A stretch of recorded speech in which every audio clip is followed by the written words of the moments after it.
Okay, welcome back to Honey, I Shrunk the Tower. And, well, first things first, last week's video is up there if you want a refresher on where the design from these came from, if you haven't seen it yet.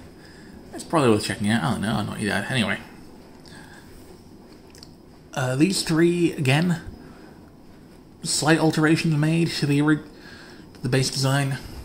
I'm going to talk a little more about the reverse engineering process here, just because I find that interesting. Because basically I spent a lot of time just zooming in on the original image and trying to work out the spacing for the head and working out, right, okay, so if there's this and then one red, one black, one red, then this has to be shaped like that kind of thing, and working out, sort through a process of elimination, how the how the masks work. Obviously the base body build fairly simple to figure out. Yeah, I've obviously got my variations on it here, but you can probably tell from looking at the base body how it works. If not, I believe they're in the digital construction collection that Time of Calamity is doing. So, let's take a closer look this time at Pahatu. He's varied the most from the standard base design, partly because you have to be flipped upside down. His head is the easiest to figure out, but also the least satisfying. He's out of focus because he ends up kind of flat. Not a lot to be done about that, really. However, he does benefit greatly from the redesign. The original, the arms were kind of out like this, but closer in, just so they didn't have the extra joint here.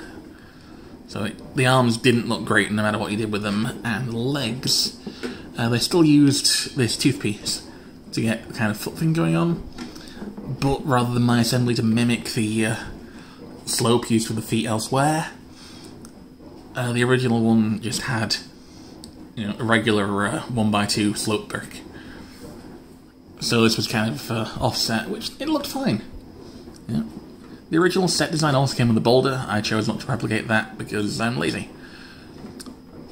Biggest difference with this guy is that the hip assembly works in an entirely different way.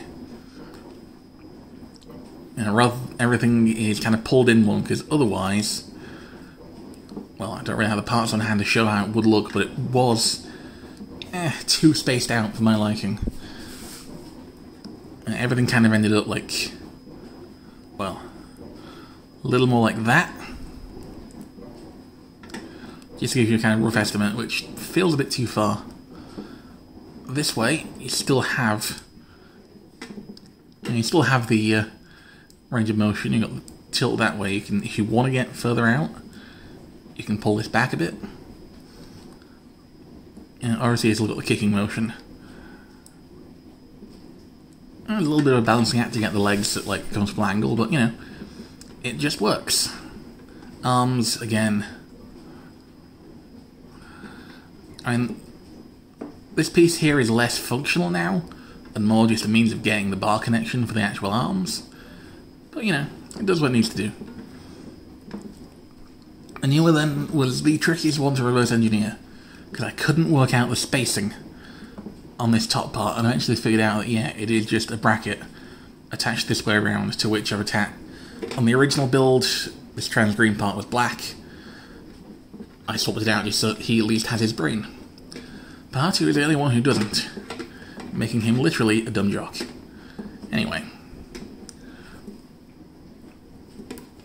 Let's bring back in the other two, and then try. I didn't think this part through, but if we shuffle these three right to the front, and very carefully position you and you.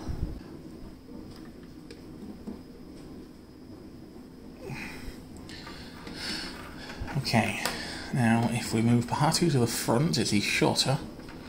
So using my thinking brain this time. Okay. Swapping the to this side, so the space for Tahu's weapon. Come on.